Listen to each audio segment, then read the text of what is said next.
বন্ধু ভিডিও করা তো হয়ে গেছে। এই যে মিস, আপনাকে বলতেছি শোনেন আমার কথা মনোযোগ দিয়ে। আপনি আমার বন্ধুর ভাইয়ের কোনো ক্ষতি করতে পারবেন না, আপনি তো কোনো টাকাই পাবেন না, বুঝতে পারছেন? আপনার সব চালাকি আমরা ধরে ফেলছি। আপনি প্রেগনেন্সির নাটক করে সব পুরুষের কাছ থেকে এভাবে টাকা নেন, তাই না? এসব যে করতেছেন আপনার বিবেকে একটু বাদ দিচ্ছে না? আচ্ছা ভাইয়া, আপনার ভয় পাওয়ার কোনো কারণ নেই। আপনি ভিডিওটা নিয়ে থানায় চলেন, আর এই মেয়ের শাস্তি আদালত দিবে। এসব মেয়েদের শাস্তি দেওয়াই দরকার।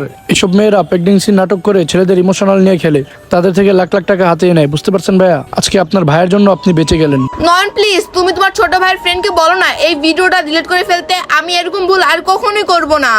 ভাইয়া প্লিজ, আপনি ওই ভিডিওটা ডিলিট করে ফেলেন। এরকম অন্যায় আমি আর কখনো করব না। না, আমি আপনার প্লিজ শুনবো না। আজ যদি আপনার ভিডিওটা আমি ডিলিট করে দিই, তাহলে আপনি অনেক ছেলের ইমোশনাল নিয়ে খেলবেন, কারণ আপনারা তো টাকা চিনেন, মানুষের ইমোশনাল বুঝেন না। আর ভাইয়া, এখানে দাঁড়িয়ে না থেকে এখনই থানায় ফোন দেন।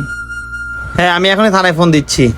বন্ধুরা, আমাদের এই সমাজে অনেক নারী অনেক পুরুষকে ব্ল্যাকমেল করে এবং কি অনেক পুরুষ অনেক নারীকে ব্ল্যাকমেল করে। এগুলোর থেকে দূরে থাকবেন। আর যদি আপনাদেরকে ব্ল্যাকমেল করে থাকে, অবশ্যই থানায় যোগাযোগ করবেন। এই ভিডিওটা ভালো লেগে থাকলে অবশ্যই টাইমলাইন পাঠিয়ে দেবেন। ধন্যবাদ সবাইকে ভিডিও দেখার জন্য। নতুন কথা থাকলে অবশ্যই আমাদের লাইক শেয়ার কমেন্ট করতে ভুলবেন না।